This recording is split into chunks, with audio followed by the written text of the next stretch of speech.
VikesNow. I am Dustin Baker. We are back. I spent a week with my family at Disney World, and we'll be going on vacation again in 4 weeks on a long road trip. But I am back in the meantime. We're going to talk about Vikings football on a daily basis.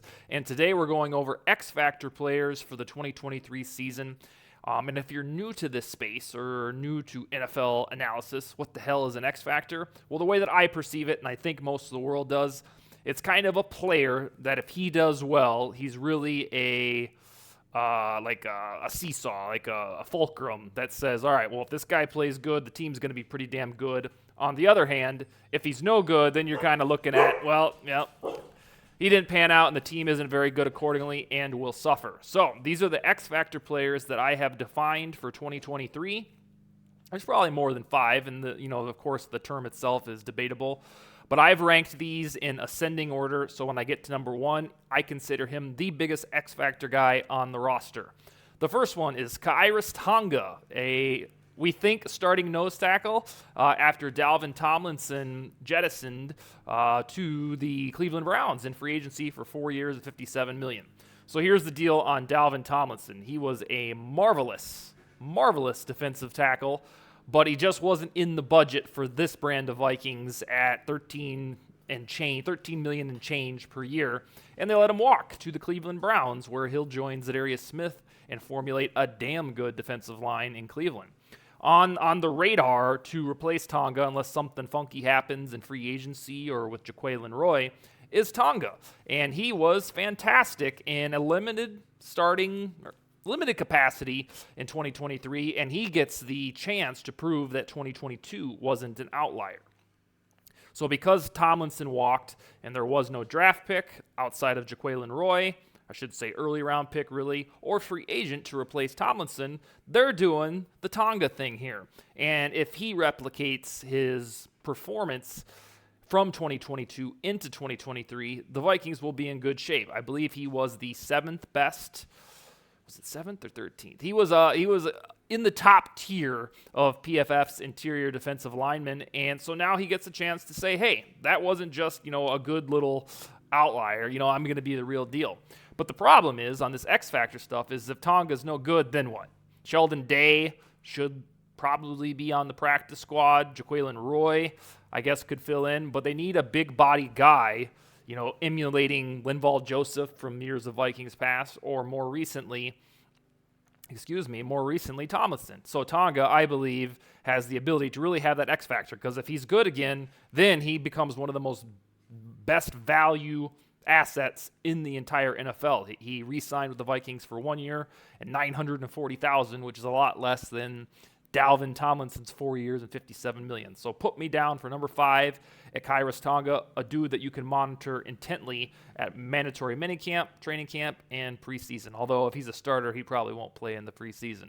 Next is your old friend at number 4, Garrett Bradbury. At this time last year, we were disappointed that he was going to get the starting job again because we thought we knew enough about him to write the full story.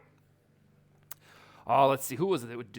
Is it J.C. Treader? I think that's the dude that we thought was available from free agency from the Browns, but then he up and retired, and I think he leads the NFLPA now.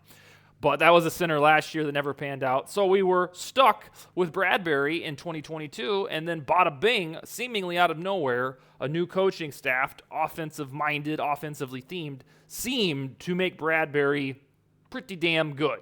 Bradbury has always been a good run blocker, but it's in the pass protection that makes us go, oh no. And that's always been the case. Now, the pass protection indeed improved in 2022. It just so happened that Bradbury got hurt for an extended period the first time towards the end of the season, and then got in that playoff game and was overwhelmed by Dexter Lawrence. But this is the scenario with Bradbury, is he needs to maintain that 2022 performance with offensive line coach Chris Cooper and, of course, Kevin O'Connell. Because if he does that, then this offensive line can really shoot for the stars, because we have total continuity from left tackle to right tackle and everything in between for the first time, my goodness, since my buddy Bryant McKinney was on the team. It really has been that long since you can go from year to year and have the same 5 starters. Now, the problem is, kind of like Tonga, is if Bradbury shows up and we're like, oh, no, oh, man, this is the 2020 version of Bradbury, we're back where we started, and they will have to pivot to maybe Chris Reed again at center or Josh Sokol, and those options, I don't know.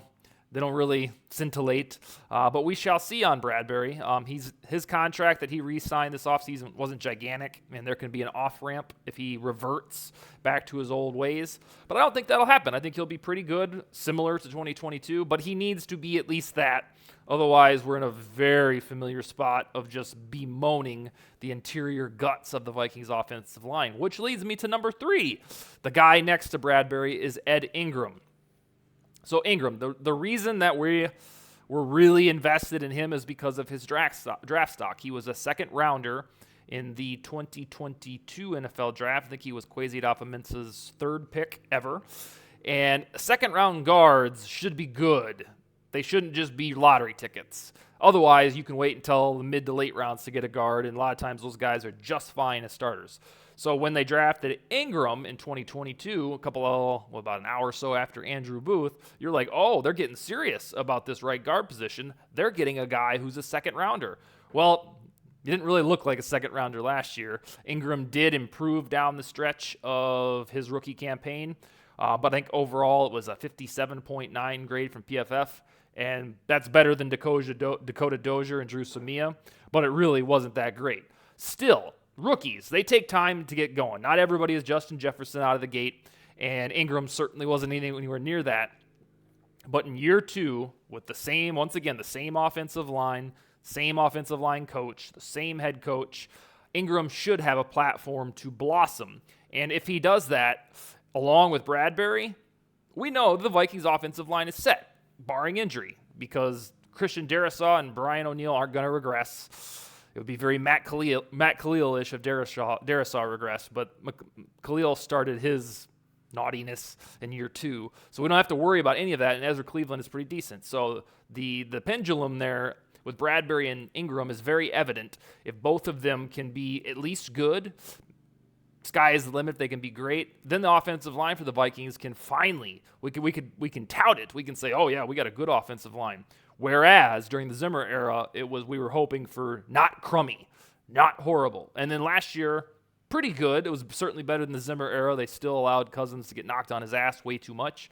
But we're going to have continuity, and a big part of that are these X-Factor guys in Garrett Bradbury and Ed Ingram.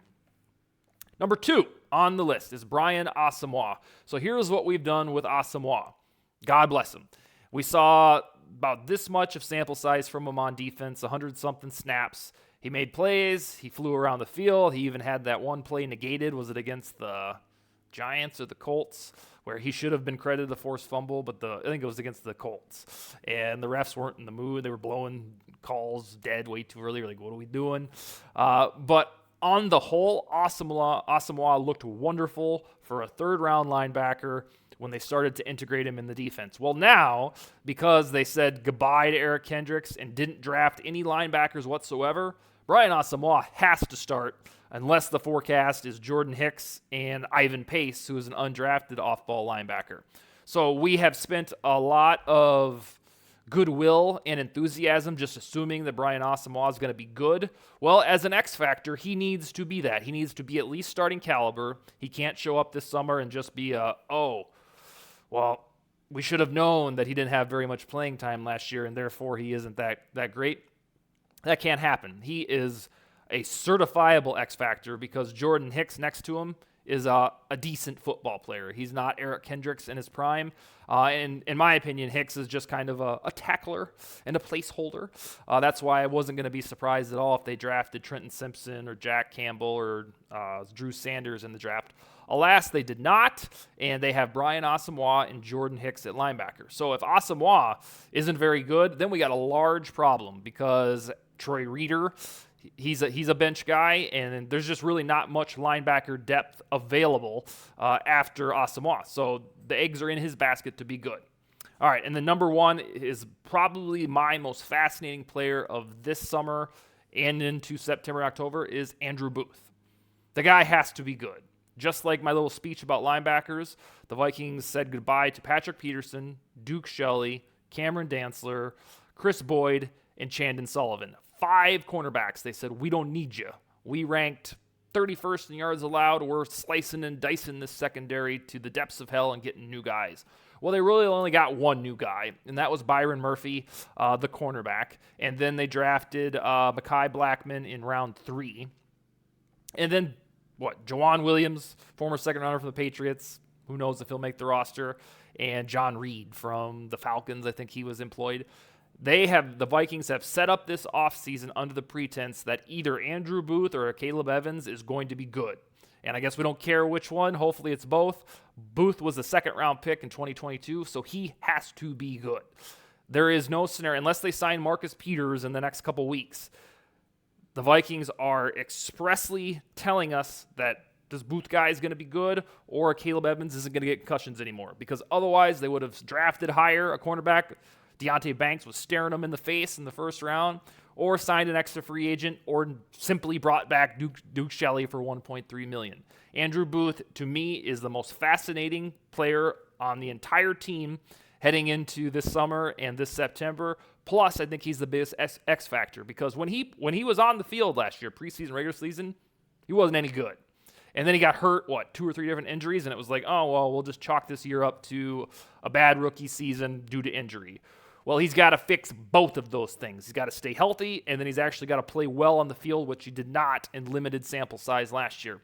So to me, beyond the shadow of a doubt, the biggest X-factor player, the most important player that we don't really know at all if he's going to be any good, is Andrew Booth. Because in a pass-happy league, you've got Byron Murphy as one guaranteed commodity, and then we don't know after that. And I think Booth is the guy on tap to be the second cornerback, outside cornerback, and he just has to be good.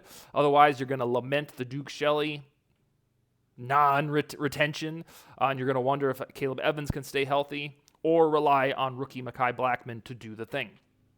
All right, we'll be back with Cole Smith tomorrow. He writes for Vikings territory, zone coverage, purple PTSD, and I'm going to ask him to go through his biggest summer questions, Vikings themes questions going into the offseason, probably about 5 or so, just like this episode. But I'm glad to be back with you guys and gals, and we will see you tomorrow. Skol, baby.